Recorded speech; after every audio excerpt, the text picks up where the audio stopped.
All right, guys. We're going to start the play. Hear ye, hear ye. This is the story of how Purim got started. The Feast of Lots, otherwise known as Purim, is what we are celebrating here today. This celebration commemorates the salvation of the Jewish people through the heroism of one young Jewish woman. Her real name was Hadassah. Through her personal sacrifice and being taken away from her family to serve in the king's harem, she became Queen Esther and saved the entire Jewish race. You see, there was a terrible man who was the enemy of the Jews. This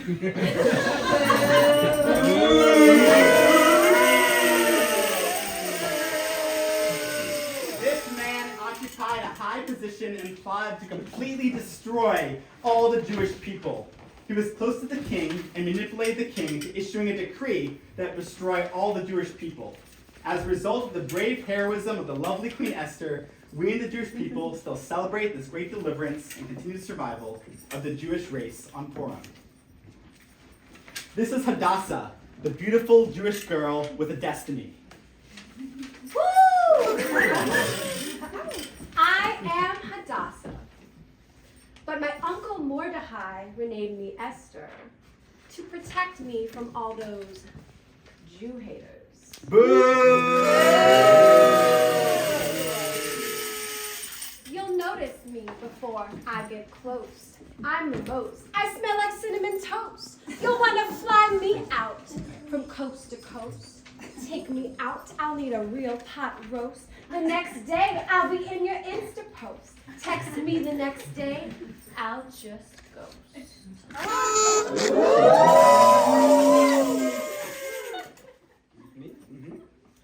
Yeah, so she smells sweet, but every story needs a hero, a real hero. This is King Xerxes. You should recognize him even from afar. Rather disgusting looking, don't you think? Notice the noble chin and the big crown. That's me, Xerxes. I'm the king of Persia, Megillah, LLC. And my crown is very small. But he's not really of royal blood. He bought his position, so they say. He used to be a stable keeper. This is Xerxes' wife, Queen Vashti. Woo! She's the one with royal blood from the family of King Nebuchadnezzar, his granddaughter. Xerxes' only real claim to the throne stems from Vashti, and they both know this very well. She reminds him of this all the time. I'm called Vashti. I'm the queen of Persia Media. You think women's lib is something new? Let me tell you, I had my ideas about that subject thousands of years ago. Some of you may recognize this Jew, Mordecai. He's a godly man and often sits by the gates of the city. He's wise and well respected by all. But he was exiled from Israel by King Nebuchadnezzar years ago. There's one more thing you as our audience will need to know before we continue to our play. The meaning of a very special word, Hashem. It is a way of referring to the name. You know, the Father, the Almighty. Because the name is considered too holy to use, we refer to him as Hashem. Yes, I'm Jewish. Don't I look like one? I'm Mordecai, the tribe of Benjamin. We Jews have never, ever asked for trouble. But Hashem, blessed be his name, seems to continually bless us with an ample supply of trouble. True, of course true. Every story has a villain. In this one, it's this guy. It's customary to show your distaste for him with a boo or a hiss, or by stomping your feet whenever his name is spoken. And his name is Haman!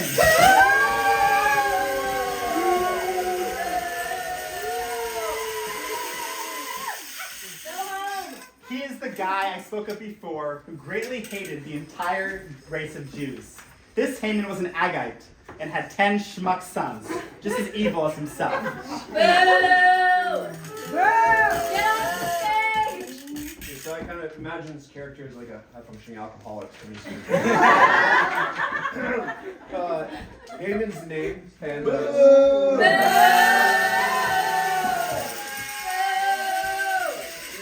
You're not Jewish, are you? Are you Jewish? I can't stand the Jews, apparently. Go away. Go home! Let's move on. This is Haman's wife, Zeresh. They say she's much smarter than her husband, even able to speak several languages. We're so sorry. I'm Sarish, the supportive wife of Haman and mother of Boo! his We also have with us tonight one of the king's wise men, and the king's faithful attendant. This is the story of what happens in the days of King Xerxes, who ruled over 127 provinces, from India to Ethiopia. King Xerxes gave a 7-day banquet for all nobles, officials, princes, and military leaders of Persia and Media. Queen Vashti also gave a banquet for the women in the royal palace. But King Xerxes made a command. Bring Queen Vashti to the banquet wearing her royal crown and nothing else, in order to display her beauty to everyone. What's the point of having a queen of noble birth if you can't show her off every now and then, huh? But the king's command wasn't exactly well received. Who does he think he is? Just because he's the king and my husband, that doesn't give him the right to tell me what to do. Maybe I'll go, psych, and then maybe I won't. We'll see who wears the pants in this family. So Queen Vashti refused to go. I'm so mad, I'm so furious. What will the guys think? What will he think? And you, my best friend, what will you think? What should I do to Queen Vashti for not obeying my command?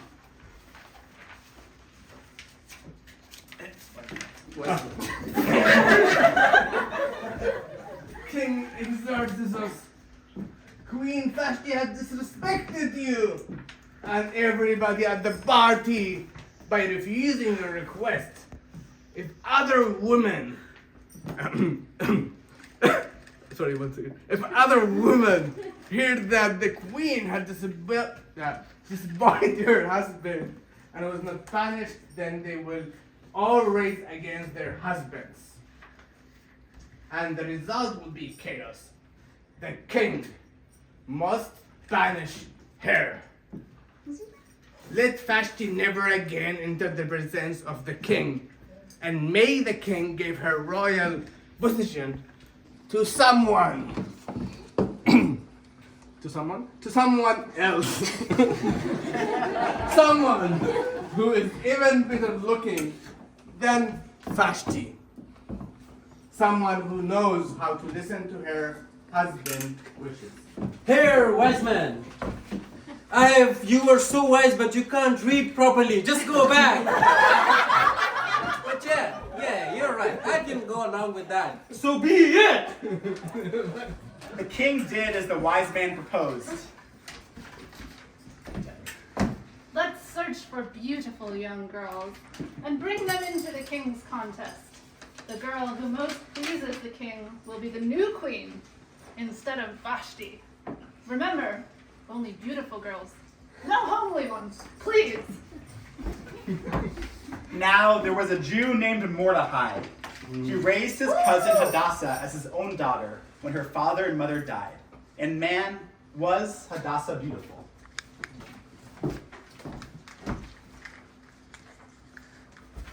I understand that there is a beautiful young woman living in your home.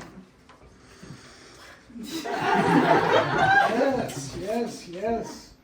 Would you come in? Or shall we stand here in the streets solving all of Hashem's riddles? Just tell the girl to get her things. She'll be going to the palace with me. Hadassah, the king's attendant, is here and wants to take you to the palace. The king is looking for a new wife. Are you? All right. Perhaps this is an inn for all the Jewish people to gain favor and protection from the king. But I don't want to be the queen.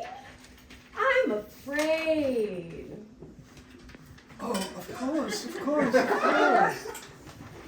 So don't tell them your true Jewish identity or your true Jewish name. From now on, you will be called, Esther. Oh yes, Esther. Who said that?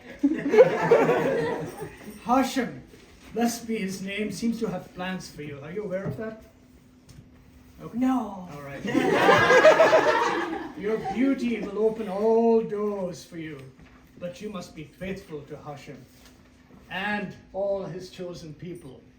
True, dear cousin. Of course, true.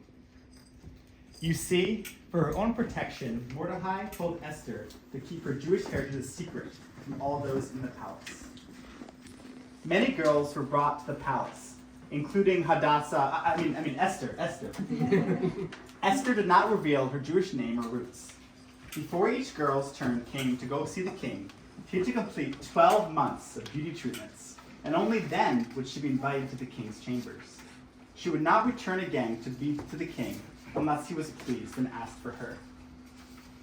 The king favored Esther more than any other girl, so she won his favor, and he set a royal crown on her head and made her the new queen. Woo!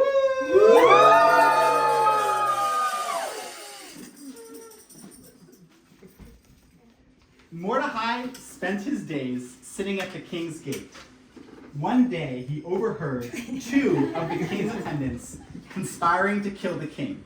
So he did the smart thing and told Queen Esther. She reported the plot to the king, and the king had the two who plotted the murder hanged. One day, sometime after that, the king decided to honor Haman.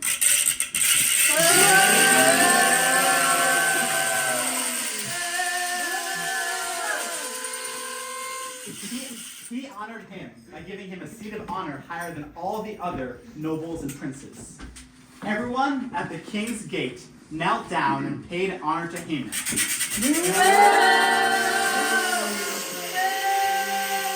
Mordecai would not kneel down or pay him honor, because as a Jew, he would bow to no one but Hashem.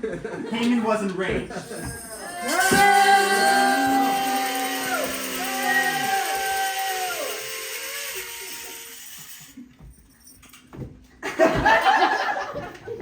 Why aren't you bowing to me? Don't you know who I am? No. Oh, okay. To that man, never. Hashem would strike me dead first. Wow. Should I ever bow before you? Yes, I know who you are, but I'm Mordecai, a Jew, and I bow before no one but Hashem, and sometimes smile. Haman was furious.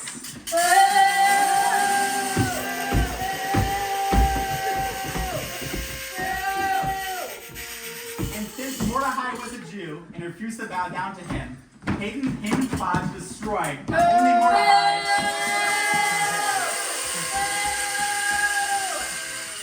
he wanted to destroy not only Mordecai, but all the Jews throughout Persia. He convinced King Xerxes to issue a decree for their annihilation. King, there is a group of people scattered among the peoples. There's a group of people scattered. In your kingdom, whose customs are different from those of our people, who do not obey the king's laws. These so-called Jews are not good. You should fire him, he's illiterate. Shut up! If it pleases the king, let a decree be issued to destroy them. They're worthless, and they have ugly daughters, apparently. That's called dramatic irony there. Sounds like a good plan. Come on. Oh. I'll give you the signet ring from my finger. Oh, thank you. Do with these people as you please, especially the ugly ones. Thank you, sire. We will send out dispatch. Can I get the ring? We will send out dispatches with the order to destroy, kill, and annihilate the Jews, young and old, women and little children, on a single day. I've just cast the that is the lot, and the 13th day of the 12th month, the month of Adar, is the chosen day to kill the Jews and to plunder their goods. Can I get the ring? Oh, that seems logistically like important. Shut up! When Mordecai learned of all that had been done, he tore his clothes and put on a sackcloth and ashes. Esther heard what he was doing, and he sent a eunuch to find out why. Esther, that evil Haman.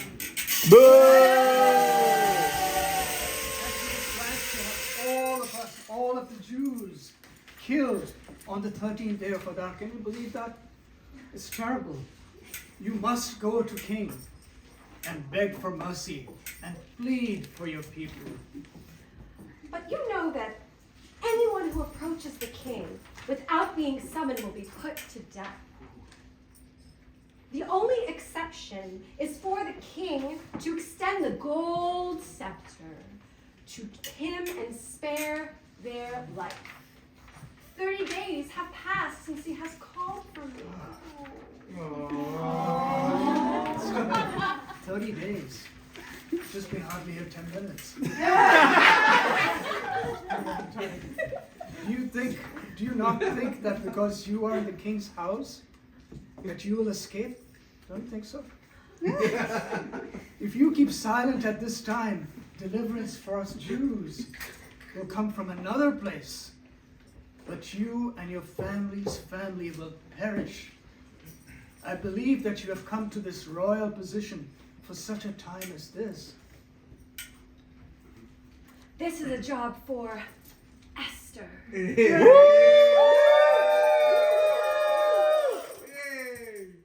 need a miracle. And men cannot work miracles without the hand of the Eternal. Gather together all the Jews to fast for 3 days and pray for me.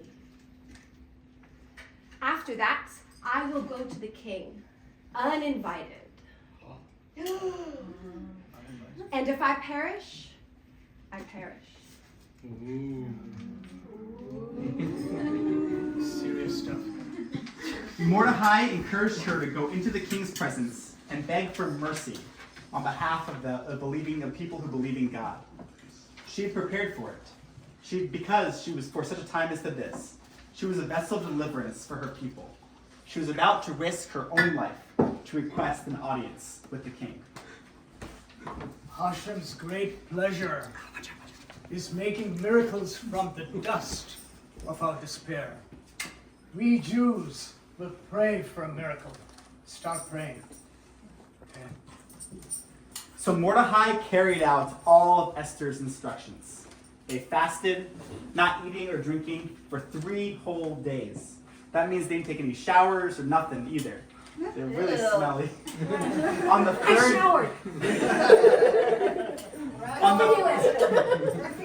on the third day, Queen Esther put on her finest royal robes and stood in the inner court of the palace, in front of the king's hall. When the king saw Esther standing in her court, he was pleased with her and held out to her the gold scepter in his hand. So Queen Esther approached and touched the tip of his nose.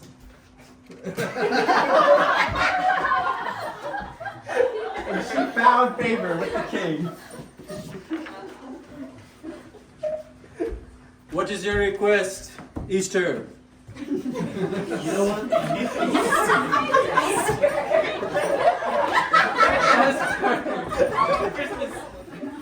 Shut up! You shut up! I love the delicacy of your clothes. Did you Amazon Prime? What is your request, my Esther? Easter, whatever, I'm the king! Even up to half of my kingdom, I will not give you. I will give you. My king, Ooh. come to a banquet. I have prepared it for you. and bring Haman.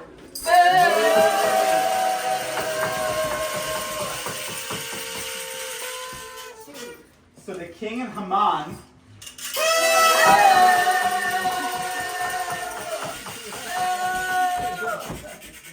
went to the banquet.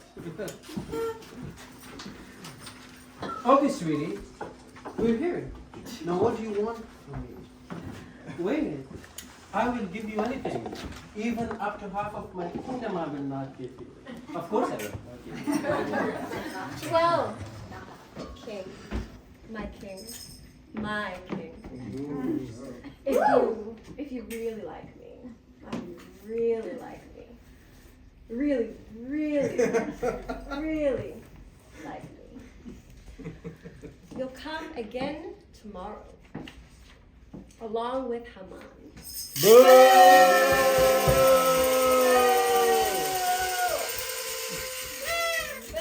Don't worry about any of these losers. You will come to another banquet I will prepare just for you, my sweet king.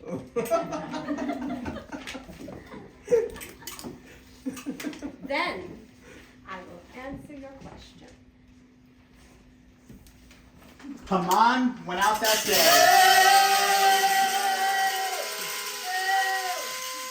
happy and in high spirits. He called together his friends, Zeresh his wife, and his sons. He boasted about his vast wealth. Many sons he had, 10 of them. He boasted about all the ways the king had honored him, and how he had elevated him above the other nobles and princes in Persia. My 10 sons were too small to see. My beautiful wife who is here. And that's not all. I'm the only person Queen Esther invited to accompany the king to the banquet. She invited me along with the king again tomorrow. But all this gives me no satisfaction as long as I see that Jew, Mordecai,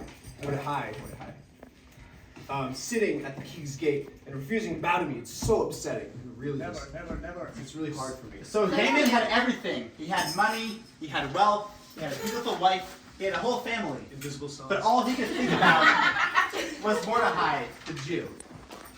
Haman's wife gave him a suggestion. I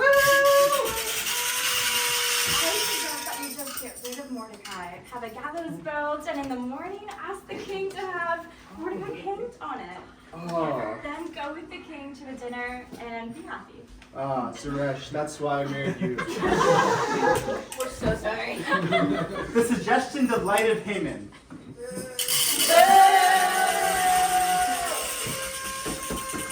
He had the gallows built right on Church Street in DuPont Circle. Coincidentally, that night, the king could not sleep. He was twisting and turning. And as one does, he woke up and asked his servants to come and read him the Chronicles of the King, so that he would see all of his great achievements. It's like when you go on Instagram, you see all the vacations you've done, the people you hung out with. He's going through, feeling better about himself. His servants told him about how Mordecai had saved his life by exposing the 2 assassins who had conspired to kill him. I forgot all about that. What honor and recognition has Mordecai received for saving my life and bringing this matter to my attention?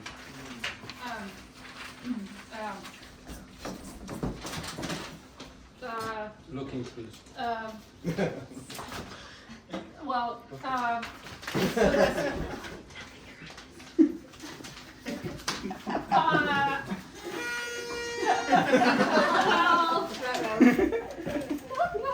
nothing, Your Highness.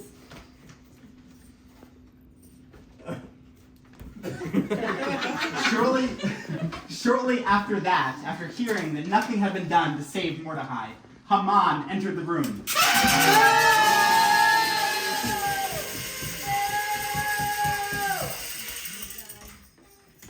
If you ever forget your lines again, I will kill you. Come on.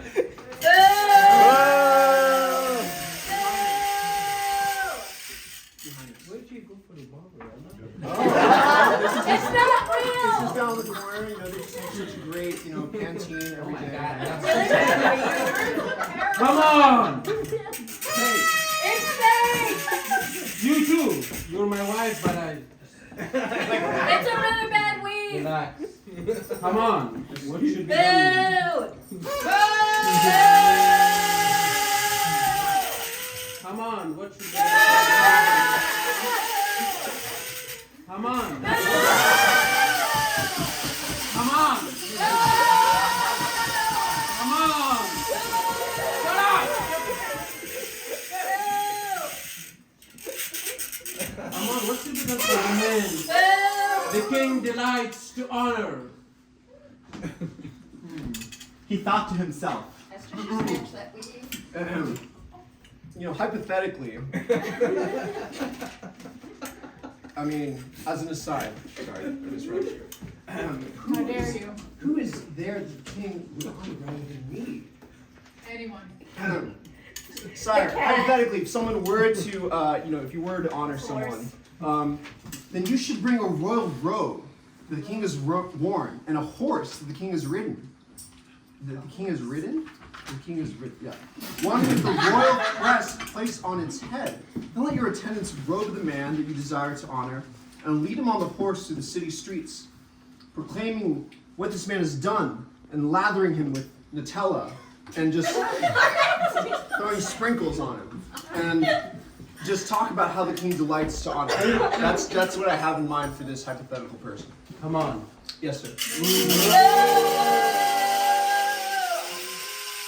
Come on.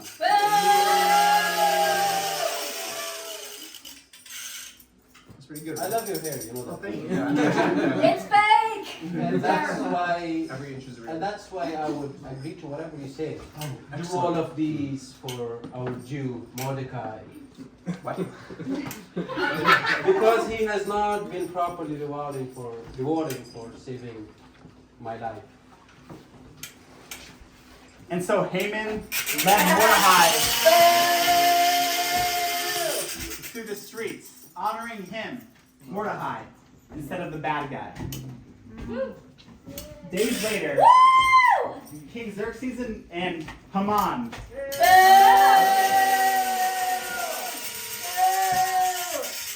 came to the second banquet of Esther the queen. And the king said to Queen Esther, What's your petition, Queen Esther? And it shall be granted to you, even to the half of my kingdom not. If I have found favor in your sight, O king, and if it pleases the king, let my life be the life of my people, and let us be spared from destruction. Who is he that has dared and presumed it is her to do such a thing? Well, it's none other than the adversary and the enemy, the wicked Haman!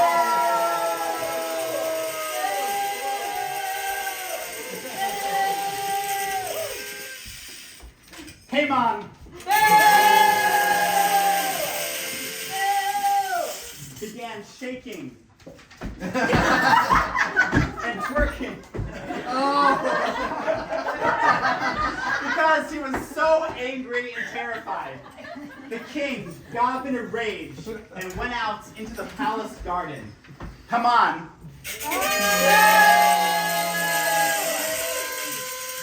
realizing that the king observed his guilty behavior, figured out that the king had already decided his fate. So he stayed behind to beg Queen Esther for his life. Queen Esther, please, please! Snatch that weave. Please!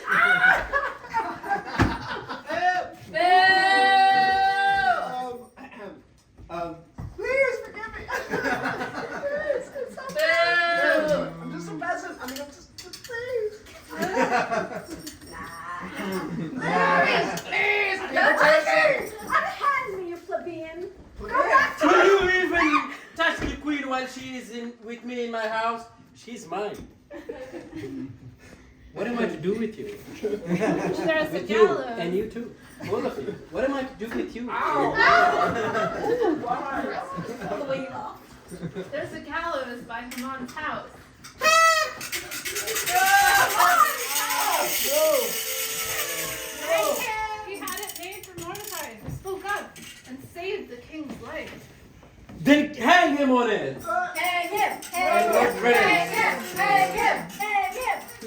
So they hanged Haman on the gallows he had prepared for Mordecai. It had been a difficult time for the Jews living in Persia Media during the Babylonian captivity, but Hashem never left them or forget about them. They had always been and will always be the apple of his eye. Monarchs will come and go, empires will rise and fall, but Hashem, blessed be he, will always be in everlasting covenant with the seeds of the Jews. King Xerxes gave Queen Esther the estate of Haman.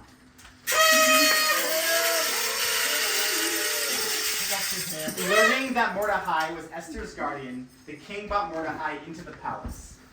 Mordecai, the Jew, here is my signet ring.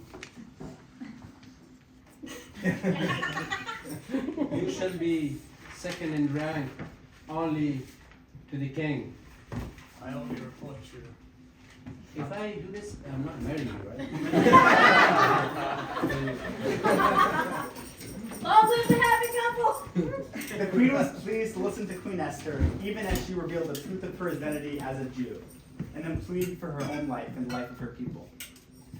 He granted her requests and reversed his previous order to have the Jewish people destroyed. So the king made a new order that allowed the Jews to defend themselves. Now, Queen Esther, what's your petition? It will be given to you. What is your further request?